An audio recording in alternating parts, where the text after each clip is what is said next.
The massive doors of the Galactic War Crimes Tribunal hissed open with a sound that echoed through the cavernous chamber like a death rattle.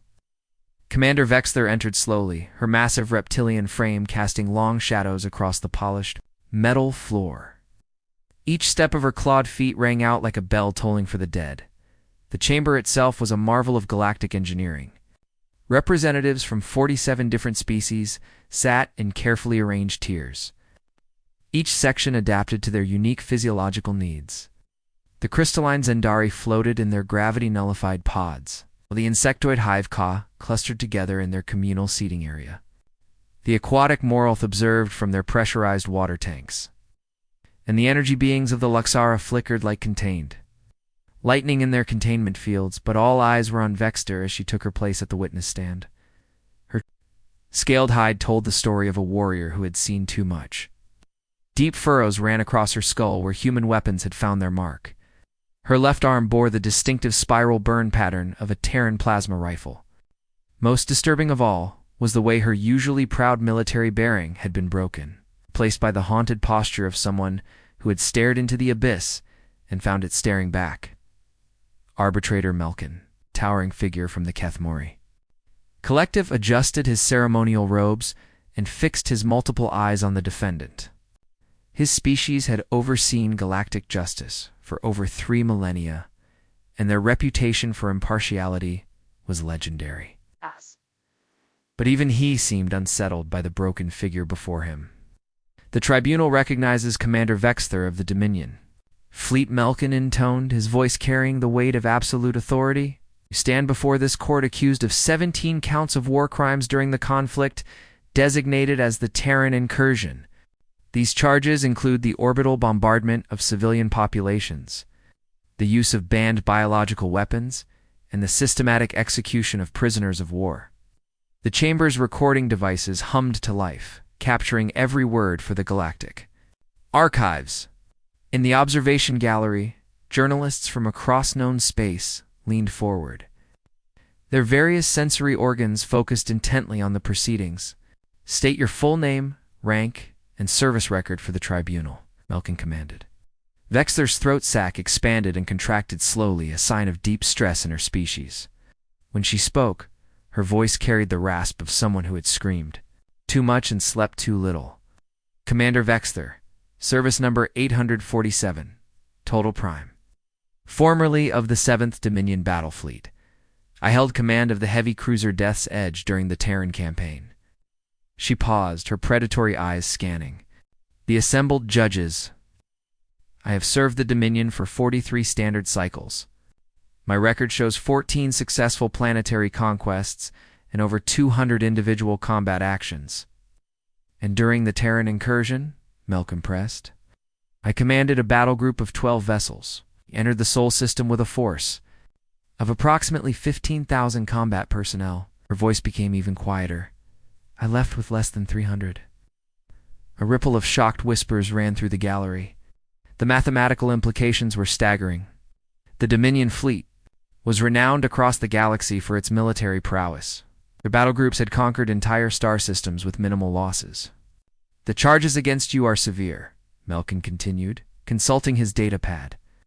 The prosecution alleges that your forces engaged in systematic atrocities against the human population. How do you plead to these charges? For the first time since entering the chamber, Vextheres's composure cracked. Her mandibles clicked rapidly in what her species considered bitter laughter, sound that sent chills through every being present. War crimes? She repeated, her voice rising with what might have been hysteria. You want to discuss war crimes?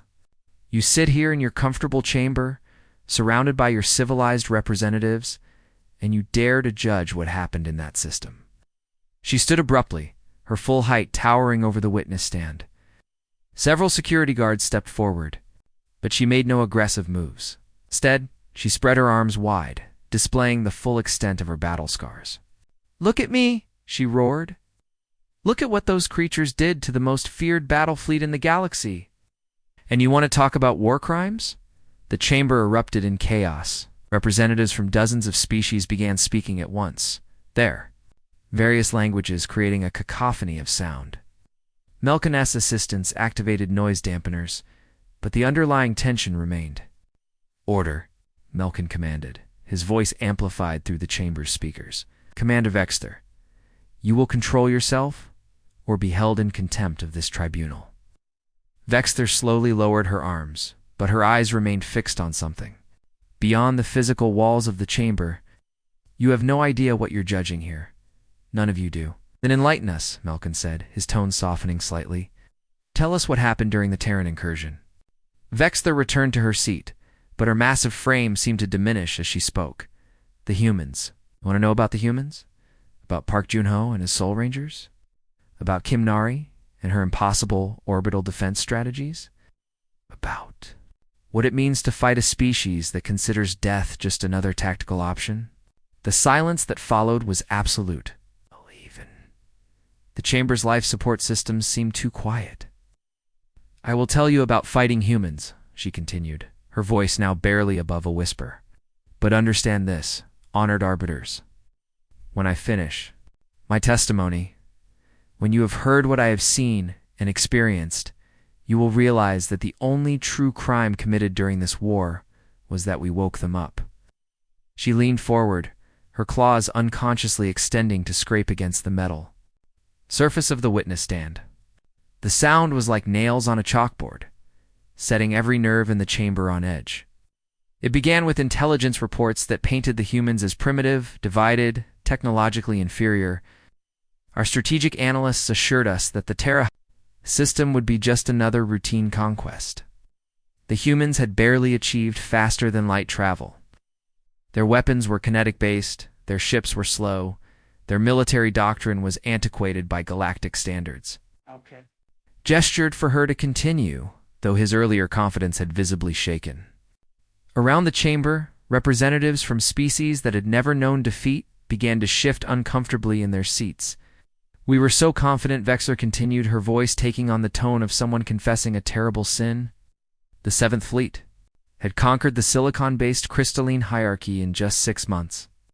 We had broken the hive mind collective's 1,000-world empire in less than 2 years. Humans. They would surrender within weeks." She paused, her breathing becoming labored as the memories flooded back. "The first mistake we made was assuming that humans fight like civilized beings, rational creatures who understand the mathematics of warfare, like species that accept defeat when the odds become impossible." Her eyes finally focused on the tribunal, and what they saw there made several representatives recoil in their seats. "Humans don't fight to win. They fight to make you regret ever threatening them in the first place." The holographic star chart flickered to life above the tribunal's central platform, displaying the outer rim of the Sol system in precise detail. Vexter's claws traced through the air, marking specific coordinates as she spoke. "Terra 7 was nothing special by galactic standards," she began, her voice carrying the mechanical precision of a military debrief. "A small mining colony orbiting a dead moon, extracting rare minerals for Earth's growing space program. Our intelligence showed basic infrastructure, minimal defensive capabilities, and a population that wouldn't put up serious resistance." She manipulated the hologram, zooming in on a modest space station that looked more like a collection of industrial modules than a military installation. Captain Lee Min-ho was in charge of their operations. 43 years old, former Korean. Navy, retired to civilian mining work. On paper, he commanded maybe 50 workers and a handful of security personnel. The image shifted to show the approach vector of the Dominion fleet. Dozens of massive warships, each one capable of reducing a planet to ash, moving in perfect formation toward the tiny outpost. Standard conquest protocol called for a demonstration of overwhelming force. Vexter continued, her scales shifting to a darker shade as the memories surfaced. "We positioned our battle group at maximum weapons range and opened a communication channel. The idea was simple: show them the impossibility of resistance. Offer terms for peaceful surrender. Minimize casualties on both sides." She paused, her breathing becoming shallow. Captain Lee's face appeared on our main screen. He was sitting in what looked like a converted storage bay that served as their command center. Behind him, I could see civilian workers moving with urgent purpose, but not the panic we expected. The tribunal leaned forward as Vexer's voice took on an edge of disbelief. I delivered the standard surrender demand. Our fleet could glass their entire facility from orbit. Resistance was pointless. They had 10 minutes to evacuate to the surface before we claimed the station. Captain Lee listened to the entire speech without interruption, nodding occasionally like he was taking notes. Her mandibles clicked rapidly. Then he looked directly into the camera and started laughing. Not nervous laughter or hysteria. Deep, genuine amusement, like I had just told him the funniest joke he'd ever heard. The chamber's environmental systems, adjusted automatically as dozens of different species registered various forms of stress and confusion. He leaned back in his chair and said, "Admiral, I appreciate the offer, but we're going to have to decline. This is our home, and we're not leaving." Then he paused, and that smile got wider. "Besides, my daughter just started her first year at Seoul University. I promised her I'd be here when she graduates, so ... come and get us." Vexter's voice dropped to barely above a whisper. The communication cut off before I could respond. My tactical officer reported that the station had somehow blocked our scanning attempts. What had been crystal clear sensor readings moments before became fuzzy static. She gestured to the hologram, which now showed the Dominion fleet moving into attack formation. We assumed it was some kind of primitive jamming system. Nothing that could actually threaten our ships, just a desperate attempt to buy time. My weapons officer requested permission to begin orbital bombardment. The image zoomed in on individual Dominion vessels as they closed the distance to the mining station. That's when everything went wrong at once. The hologram exploded into chaos. What had appeared to be simple mining equipment suddenly revealed hidden weapon systems. Asteroids that should have been drifting in predictable orbits began moving with purpose and direction. The mining platforms weren't mining platforms, Vexer said, her voice rising with remembered shock. Captain Lee had spent months converting every piece of civilian equipment into military hardware. Those are processors that we'd dismissed as industrial equipment. They were launching chunks of refined metal at significant fractions of light speed. She manipulated the display to show streams of projectiles striking Dominion shields. The mining lasers that should have been cutting through rock were focused into coherent beams capable of penetrating military-grade armor. And those asteroids? They weren't asteroids anymore. The hologram revealed the terrible truth. Each asteroid was actually a camouflaged weapons platform, equipped with engines and targeting systems that had been invisible to Dominion sensors. Captain Lee had turned his entire mining operation into the most effective weapons system I'd ever encountered, Vexer continued. But that wasn't the worst part. The worst part was realizing that everything we thought we knew about human psychology was completely wrong. The display shifted to show Dominion Marines breaching the station's outer hull. My boarding teams reported minimal resistance as they moved through the outer sections. "Too easy," my tactical officer warned, but standard doctrine called for rapid occupation of key systems. Her claws scraped against the table as the memories became more vivid. Lieutenant Choi Hanna was waiting for them in the communications center. 26 years old, university graduate, responsible for maintaining contact with Earth and coordinating supply shipments. She should have been terrified. The silence in the chamber was absolute, as Vexter's voice cracked with emotion. "Psst, dead." She was calm, professional. When my Marines entered the room, she stood up from her console and smiled at them. Not a fearful smile or a desperate one. A genuine, warm expression, like she was greeting old friends. Vexter's breathing became labored. She said something in Korean first, then switched to perfect galactic standard. "I've been waiting for you. I have a message to send home. I need to make sure it gets through." The tribunal members shifted uncomfortably as they realized what was coming. My squad leader ordered her to step away from the communications equipment. She nodded, raised her hands, and took 3 steps forward. Then she said, "Please tell Captain Lee that the message is sent. Tell him Seoul will know what happened." Here, Vexter's voice became barely audible. She triggered the explosive vest that none of our sensors had detected. The blast killed 4 of my Marines instantly and wounded 6 others. But that wasn't the point of her sacrifice. The hologram shifted to show communication signals racing away from the station toward Earth. In the 30 seconds between our breach and her death, Lieutenant Choi had transmitted everything. Our fleet positions, our weapons capabilities, our tactical doctrine should die to ensure that humanity would be prepared for what was coming. The chamber erupted in shocked murmurs from dozens of species who had never encountered such dedication. "We found Captain Lee in the reactor room," Vexther continued, her voice now completely broken. "The compartment was filled with radiation from our weapons fire. He was dying, had been dying since the moment we breached the outer hull. Burns covered most of his body, internal injuries that would have killed most species instantly." She looked up at the tribunal with haunted eyes. He was still conscious, still alert. When I entered the room, he looked up at me and smiled the same smile I'd seen on Lieutenant Choi's face. Her scales had turned pale with remembered terror. He said, "Admiral, you just made a terrible mistake. You've declared war on every human in the galaxy. We're going to teach you what that means." The hologram showed the mining station's reactor core beginning to overload. He had rigged the entire facility to explode. Not just a simple self-destruct, but a carefully calculated detonation designed to take out as many of our ships as possible. Esther stood, her massive frame trembling. As the reactor reached critical mass, Captain Lee whispered something. In Korean, we translated it later. He said, "For my daughter's future." The explosion that followed consumed the entire display, washing the chamber in brilliant light. That single blast destroyed 3 of our frigates and damaged a heavy cruisers. Vexther said into the stunned silence. But the real damage was psychological. We had just learned that humans would rather die than surrender. And worse, they would make sure their deaths hurt us as much as possible. She sat down heavily, her strength finally failing. That was just one small mining station with 50 civilians. And they had nearly crippled an entire Dominion battle group through sheer determination and ingenuity. The arbitrator's tentacles had gone completely white.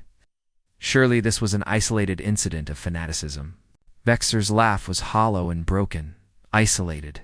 Oh, honored arbitrator, that was just the first lesson. Every human colony, every outpost, every settlement we encountered after that followed the same pattern. They all chose death over surrender. And they all made sure their sacrifice served a purpose. She gestured weakly to the hologram controls. "Do you want to hear about Sol Station?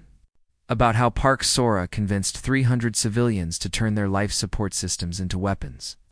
About how they waited until our entire occupation force was inside their habitat modules before flooding the atmosphere with industrial chemicals." The tribunal members exchanged glances of growing horror as they began to understand the scope of what they were hearing. Or perhaps you'd like to know about the Busan Mining Collective.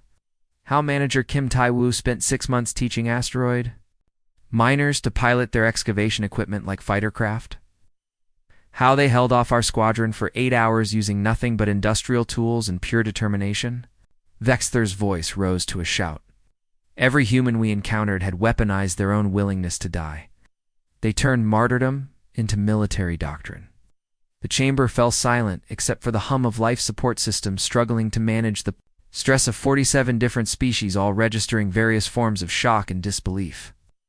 By the time we reached Earth's orbital space, Vexther whispered, we weren't facing an enemy military. We were facing an entire species that had decided. Death was preferable to defeat, and they were going to make sure we paid the highest possible price for every victory. The holographic display above the tribunal chamber shifted to show the blue marble of Earth hanging in the darkness of space, surrounded by a swarm of tiny lights that represented the opposing fleets. Vexther Claws moved through the projection, her movements slow and deliberate as she recreated the formation that had haunted her dreams for decades. Earth looked so peaceful from orbit, she began, her voice carrying a weight that seemed to press down on everyone in the chamber. A beautiful blue world with white clouds swirling across its surface. Our long-range sensors showed cities glowing, softly in the darkness, space elevators reaching up from the equator like silver threads, orbital habitats spinning lazily in the void. She paused, manipulating the display to show the massive Dominion fleet materializing from hyperspace. 3,000 ships strong, the largest invasion force ever assembled by the Dominion Empire. Dreadnoughts, the size of cities, each one carrying enough firepower to crack a planet's crust. Heavy cruisers bristling with weapons that could melt asteroids into vapor. Support vessels loaded with enough troops to conquer a dozen worlds. The projection zoomed in on the human defensive fleet, a pitiful collection of ships that looked like toys compared to the Dominion Armada. Admiral Kim Tae-yoon's Earth Defense Force numbered barely 200 vessels. Most of them were converted civilian ships, hastily armed merchant vessels, and outdated military craft that should have been scrapped decades earlier. Vexler's scales rippled with remembered disbelief. Our tactical computers ran the battle, simulations 17 times. Every scenario ended the same way: complete human defeat within 6 to 8 hours. The mathematics were simple and brutal. We had 15 ships for every one of theirs. Our weapons could punch through their armor like paper. Our shields could absorb everything they could throw at us. She gestured to the hologram, which now showed the two fleets facing each other across the void. Admiral Kim opened communications as we settled into battle formation. I expected pleas for mercy, offers of conditional surrender, maybe desperate attempts at negotiation. Instead, he appeared on our screens in a crisp military uniform, looking completely calm. The chamber's attention was absolute as Vexter continued. He said, "Admiral Vexter of the Dominion Fleet. I am Admiral Kim Tae-yoon of the Earth Defense Force. You have invaded our home system and threatened our world. We cannot allow this to continue." Then he smiled, and that smile made my blood run cold. Her voice became hollow with remembered dread. Continued, "You have superior numbers and superior technology. Under normal circumstances, you would win this battle easily. But these are not normal circumstances. You are fighting for conquest. You're fighting for survival. That makes all the difference." The holographic display suddenly exploded into motion as the first phase of the battle began. The human ships moved like nothing I had ever seen before. Instead of forming defensive lines or trying to use their superior maneuverability, they simply accelerated straight toward our fleet at maximum velocity. Vexler's breathing became labored as she relived the moment. Our weapons officers were confused. Standard tactical doctrine called for evasive maneuvers, coordinated attack patterns, preservation of forces. The humans were doing none of these things. They were flying directly into our kill zones with no apparent regard for their own survival. The projection showed streams of Dominion fire lancing out toward the approaching human vessels. We opened fire at maximum range, expecting them to break off or at least attempt defensive maneuvers. Instead, they accelerated even faster. Commander Oji-ho's ship, the Soul's Pride, was leading the charge directly toward our flagship. Claws scraped against the table as the memory intensified. Our point defense systems locked onto his vessel, ready to vaporize it before it could pose any threat. That's when we realized what the humans had done. They'd stripped everything non-essential from their ships. Life support beyond basic survival requirements, armor plating, even crew quarters. Every available space was packed with sensor-jamming materials and shaped charges. The hologram showed the moment of impact. Commandro's final transmission came through crystal clear, even as our weapons tore his ship apart. "For Earth. For my family. Tell my daughter her father kept his promise." The Soul's Pride struck our flagship's forward section and exploded like a miniature star. Vexter's voice cracked with emotion. The blast didn't just damage our ship. The metallic debris from the explosion created an electromagnetic storm that blinded our sensors across a massive area of space. Suddenly, we couldn't see what was happening in the center of our own formation. The tribunal members leaned forward.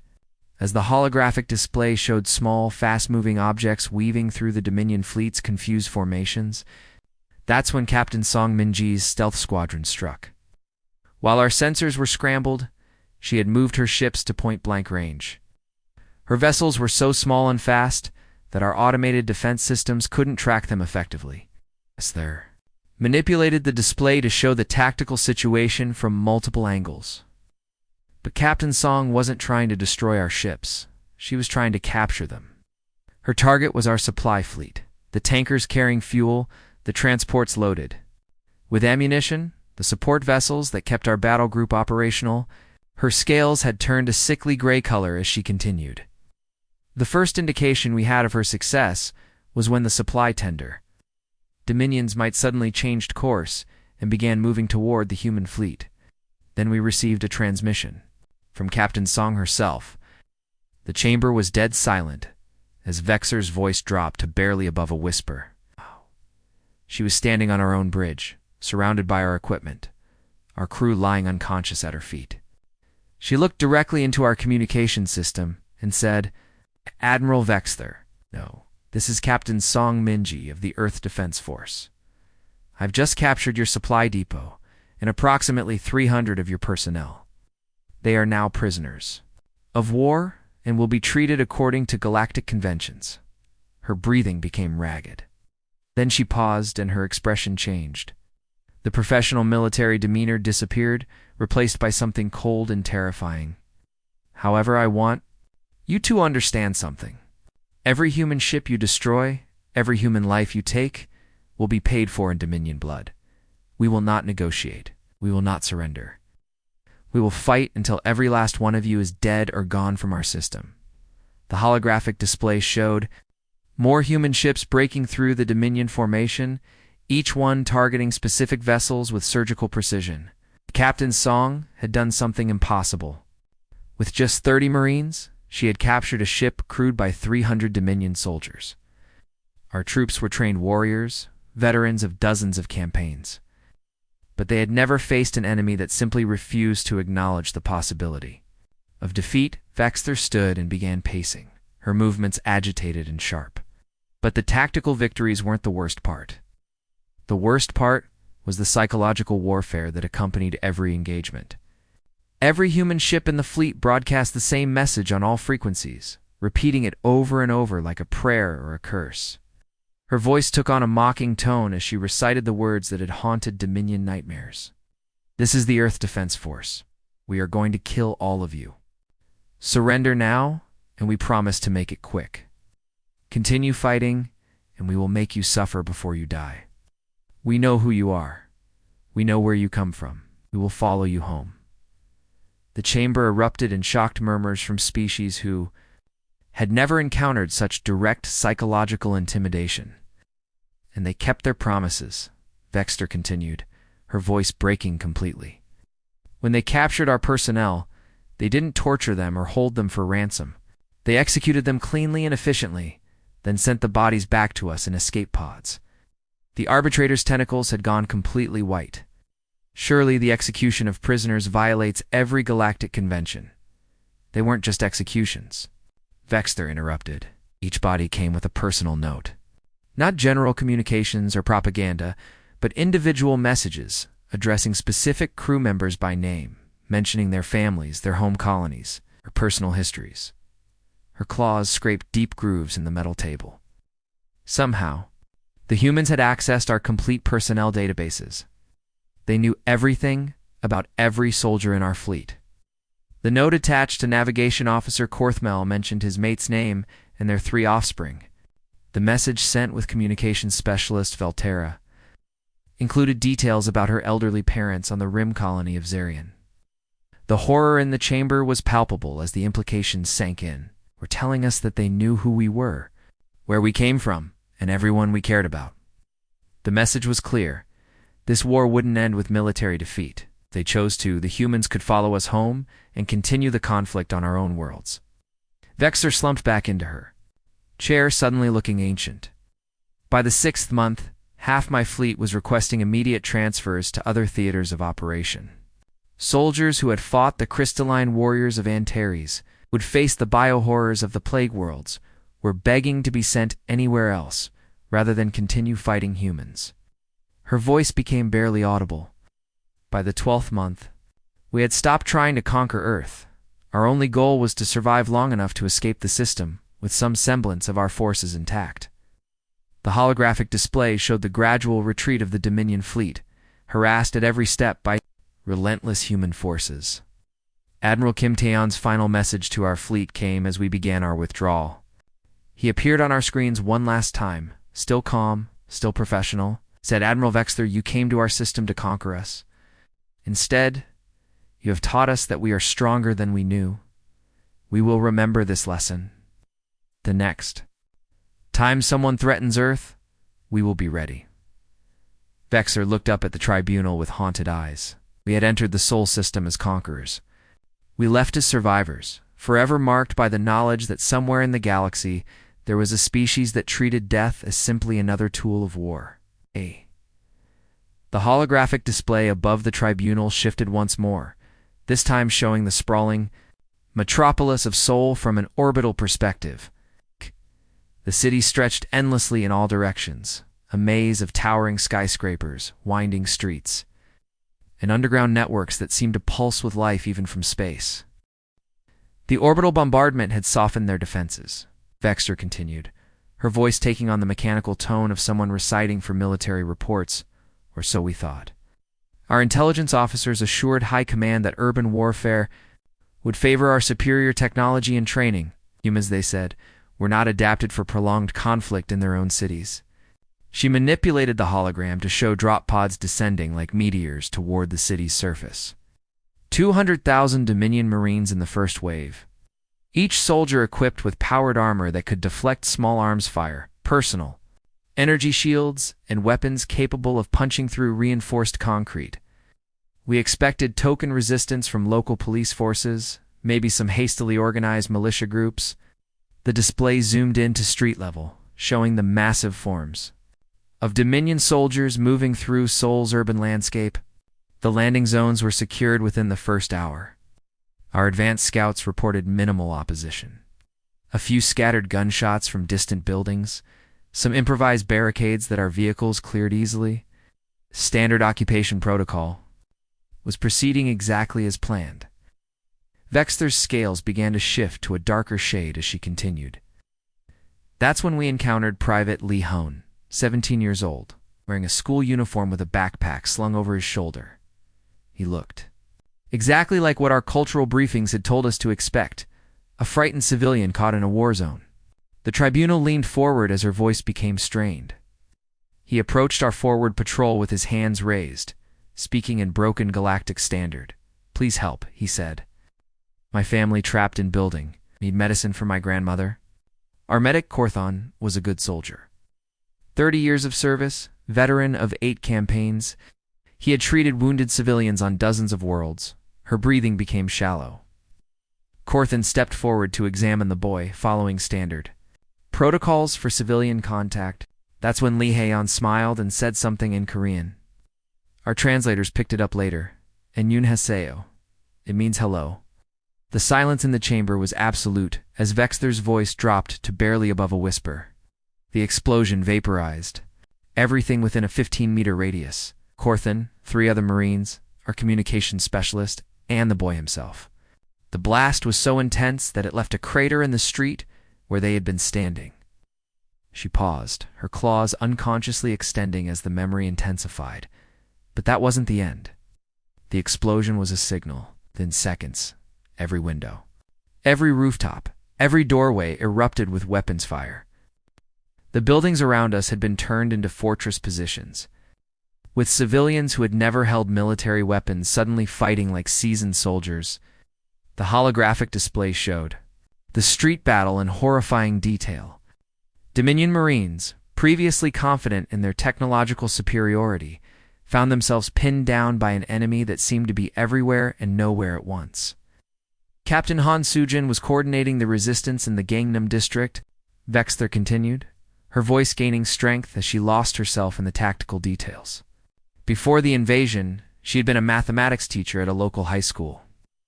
34 years old, no military training, responsible for educating teenagers about algebra and calculus. She gestured to the hologram, which now showed the interior of a school that had been converted into something resembling a military command center. When we finally breached the school where she had established her command post, we found something that defied every assumption we had made about human society. The display revealed classrooms filled with detailed tactical maps, chemistry labs converted into explosives workshops, computer rooms displaying real-time tracking of Dominion troop movements. Captain Han had transformed her educational facility into a military academy. Her students, children aged 12 to 18, had become her intelligence network and logistics support. Vexther's voice rose with remembered disbelief. She had taught them to calculate blast radii using mathematical formulas, to create improvised explosives using chemistry knowledge, to coordinate ambushes using principles of physics and geometry. Alice. These children were applying academic concepts to wage war against a galactic superpower. The tribunal members exchanged glances of growing horror as the implications became clear. But the true architect of our nightmare was Sergeant Major Park Wanho, Vexther continued, her voice now carrying a note of grudging respect mixed with terror. 53 years old, officially retired from the Korean Special Forces. Our intelligence files showed him as a civilian, working as a security consultant for local businesses. She manipulated the hologram to show a detailed map of Seoul's neighborhoods, each one marked with symbols indicating defensive positions and patrol routes. What our intelligence didn't reveal was that Park Won-ho had spent the months before our invasion organizing what the humans called block committees. Each neighborhood had been turned into an independent military unit. The display zoomed in on individual city blocks, showing how every apartment building, every shop, every public space had been integrated into a comprehensive defense network. These weren't soldiers or even militia members. They were shopkeepers, office workers, students, retirees. Park Won-ho had given them basic tactical training and organized them into cells of 20 to 30 people each. Vexther's breathing became labored as she described the systematic nature of the resistance. Each committee had children serving as scouts and messengers.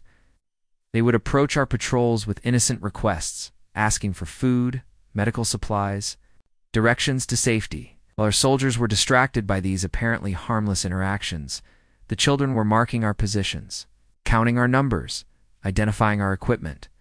Her voice rose to nearly a shout. They turned their own offspring into intelligence assets. Children who should have been playing games or attending school were instead mapping our patrol routes and reporting our movements to sniper teams. Chamber erupted in shocked murmurs from dozens of species, who had never encountered such comprehensive civilian militarization. What kind of species uses its own children as weapons? Vexther demanded, her massive frame trembling with emotion. That's when the quiet voice came from the back of the chamber, the kind that refuses to lose. Every being in the tribunal turned, to see a figure that had somehow entered without notice. He was unremarkable by human standards. Average height, dark hair beginning to show gray at the temples. Wearing simple civilian clothing that could have belonged to any office worker or academic. But his presence caused an immediate reaction. Throughout the chamber, the various alien species represented in the tribunal all recoiled instinctively. Even the energy beings of the Luxara flickered nervously in their containment fields. Here was a human, the first most of them had ever seen in person, and his mere presence seemed to validate every terrifying story they had heard. State your name and purpose, Arbitrator Melkin commanded, though his voice lacked the authority it had carried earlier in the proceedings.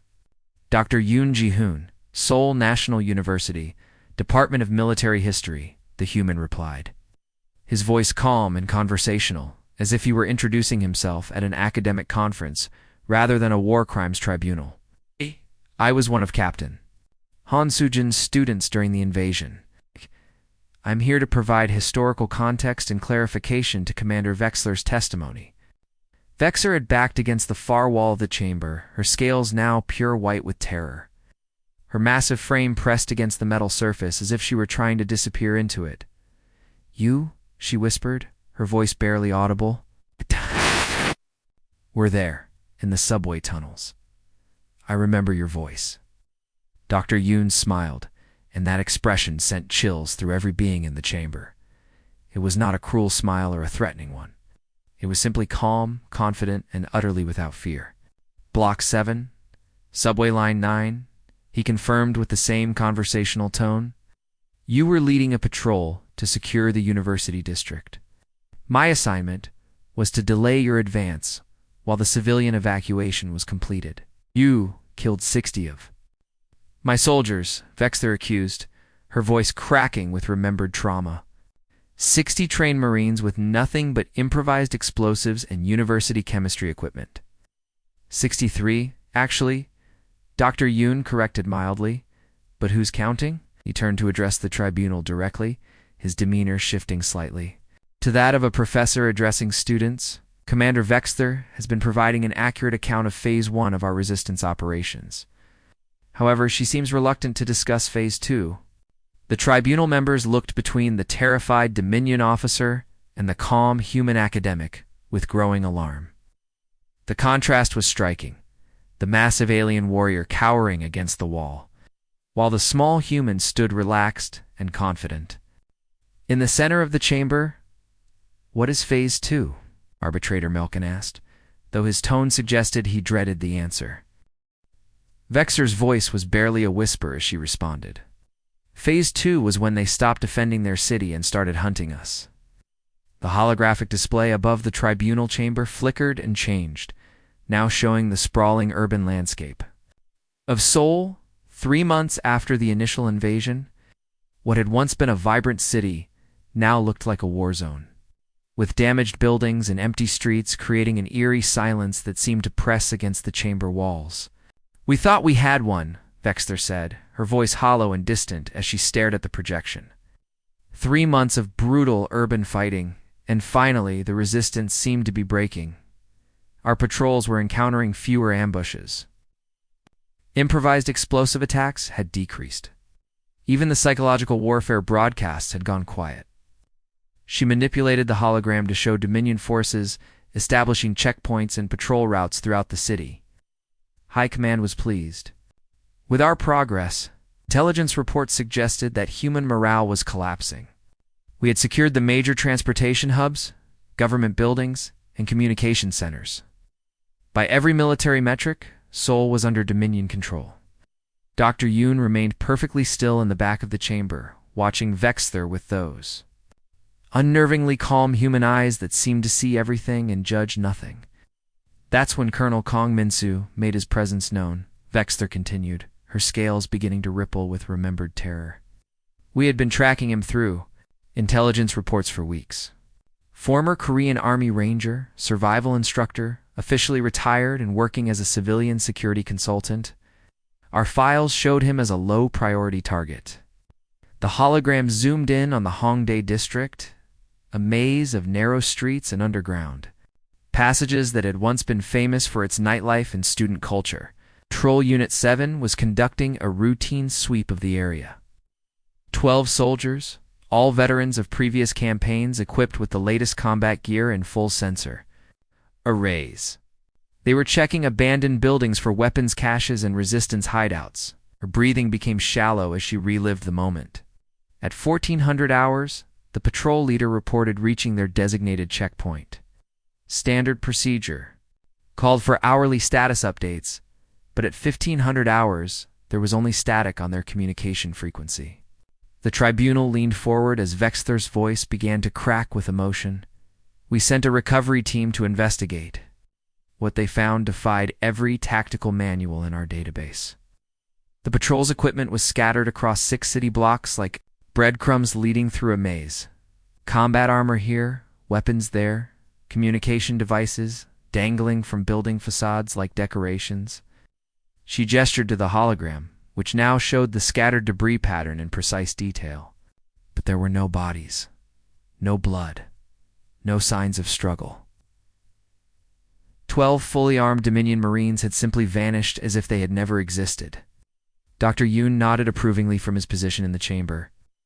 Colonel Kung was very thorough, he said with the same academic tone he might use to discuss a particularly elegant mathematical proof. Former Army Ranger, survivalist instructor with 30 years of experience, had spent the first 3 months of the occupation studying your patrol patterns, learning the signatures of your equipment, understanding how your forces moved and communicated. Vexter's voice rose with remembered frustration. The next patrol to go missing was conducting a security sweep in the Myeongdong shopping district. 8 soldiers vanished between one checkpoint and the next, a distance of less than 2 kilometers. Again, we found their equipment, but no trace of the troops themselves. The holographic display showed the expanding pattern of disappearances, each incident marked with a red symbol that seemed to pulse with malevolent energy. Then 15 soldiers disappeared from a convoy escort mission. Then an entire company of over 200 troops vanished during what should have been a routine occupation of a university campus. Her voice began to crack completely. We weren't fighting an army anymore. We were being stalked by ghosts who could make our soldiers disappear without leaving any trace of how or why. Dr. Yoon stepped forward slightly, his movement causing every alien in the chamber to instinctively recoil. Major Shin Yuna commanded what we called hunter-killer teams. He explained to the tribunal with the detached professionalism of a lecturer addressing students. These units were composed of former Special Forces personnel, police tactical specialists, and civilian volunteers who possessed relevant skills. Their mission parameters were elegantly simple. Eliminate Dominion forces with maximum psychological impact. Vexter slammed her massive fist on the table, causing the metal surface to ring like a bell. Psychological impact? You turned warfare into theater? Every elimination was designed not just to remove our soldiers, but to terrorize the survivors. Effective. Deterrence strategy, Dr. Yoon replied with that maddening calm. Major Shin understood that fear was exponentially more valuable than simple casualty statistics. Better to have 10 terrified enemies who spread panic than 20 dead ones who cannot communicate their fate to others. The chamber fell silent except for the sound of various species' breathing apparatus, struggling to process the stress of what they were hearing. Tell them about the messages, Vexler demanded, her voice rising to nearly a shriek. Tell them about the personalized messages. Dr. Yoon's expression remained unchanged. Major Shin's teams would conduct thorough research on captured personnel. Files, studying individual soldiers in detail. Family names, home colony locations, personal histories, psychological profiles. Then they would leave carefully crafted messages with the remains. Arbitrator Melkin's tentacles had gone completely white with shock. What kind of messages? Vexler began reciting from memory, her voice broken and hollow. Tell Kexvara her father died thinking of her. Commander Thokron's last words were his mate's name. Your son Velkar asked us to send his collection of Earth. Music home to his siblings. She turned to stare directly at the human, her massive frame trembling. You made us see our dead as individuals rather than statistics. You forced us to remember that every casualty was someone's family member, someone's friend, someone who would be mourned and missed. Demoralization through humanization. Dr. Yoon confirmed with the same tone he might use to explain a basic scientific principle. Standard asymmetric warfare doctrine adapted for maximum psychological effectiveness. Standard. Vexther's roar echoed through the chamber like thunder. There was nothing standard about what you did. You weaponized empathy itself. For the first time since entering the chamber, Dr. Yoon showed a flicker of emotion, a slight frown of confusion, as if he genuinely could not understand her objection. You invaded our home planet. You killed our civilians. You threatened everything we hold dear. Did you expect us to make the process easy and comfortable for you? But the real masterstroke, Vexler continued, her voice dropping too barely. Above a whisper was Lieutenant Commander Bae Jisoo. Do you want to know what she accomplished? The tribunal waited in horrified fascination, dreading what they were about to hear. She learned our language, Vexler said, each word carrying the weight of a terrible revelation. Not just basic communication protocols or simple command phrases. Fluent, accentless Dominion standard with perfect grammar and regional dialect variations. She could have passed for a native speaker from any of our home worlds. The silence in the chamber was absolute as she continued. Lieutenant Commander Bae would infiltrate our communication networks during the night hours and speak directly to individual soldiers on private frequencies. She would call them by their personal names, describe their families in intimate detail, discuss their homes and fears and dreams. Vexter's voice became barely audible. She would tell them exactly what her teams planned to do to them, when the operations would occur, and precisely how long the process would take.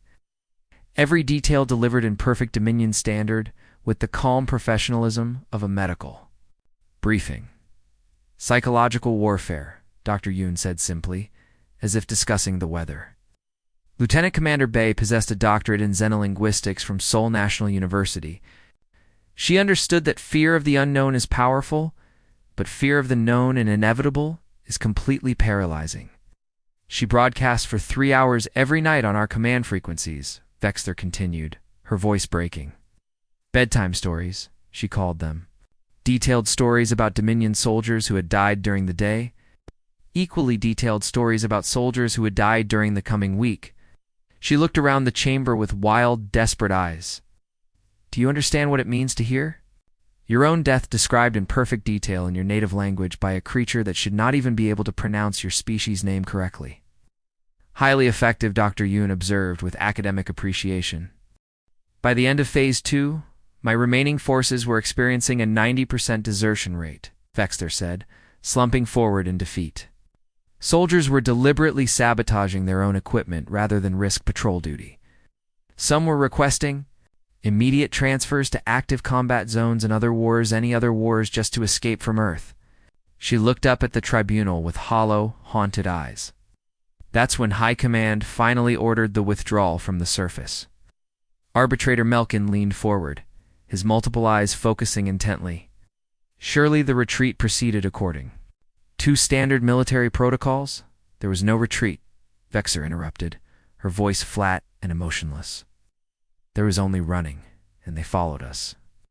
Dr. Yoon's smile returned, and that expression sent chills through every being present.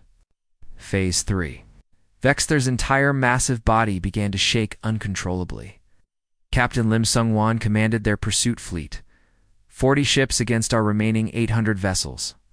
By every tactical analysis, they should not have been able to leave their own solar system, let alone pose any threat to a Dominion fleet in open space.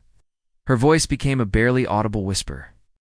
But Captain Lim had learned something fundamental during the orbital battles. Humans do not require superior technology when they possess superior determination. The holographic display shifted to show the long chase across interstellar space.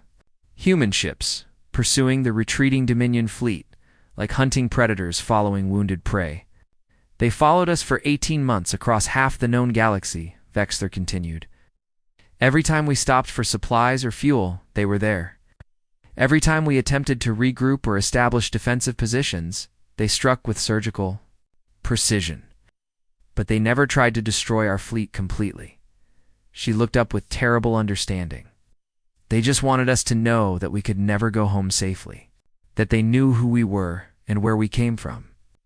The chamber held its collective breath as she continued. Captain Lim sent a final message to Dominion High Command when we finally reached home space. Do you want to know what it said? The silence was deafening. Says Captain Lim Sung-wan of the Earth's Defense Force. We are returning your invasion fleet to you. What remains of it anyway? Consider this a professional courtesy. The next time you threaten our world, we will not be so polite. She stared at the door where Dr. Yoon stood watching. Then they simply turned around and went home. 40 human ships had chased 800 Dominion vessels across half the galaxy just to deliver a message. Dr. Yoon stepped forward and addressed the tribunal directly. The war lasted exactly 4 years, 7 months, and 16 days. Final casualty statistics: human military and civilian losses approximately 2.3 million.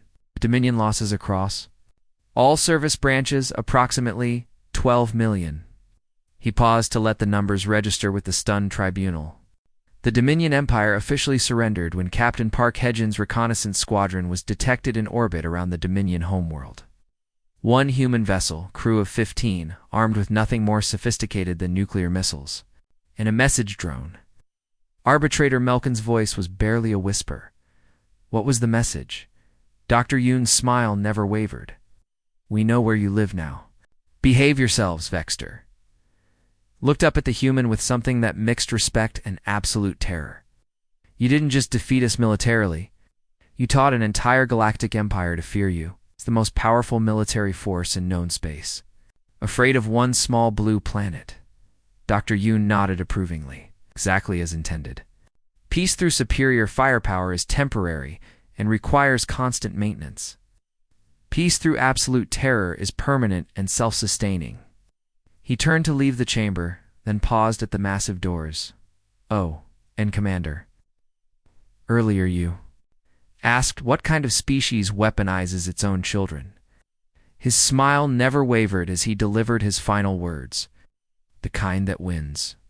As the doors closed behind him with a sound like a tomb ceiling, Exter slumped forward across the table, her testimony finally complete.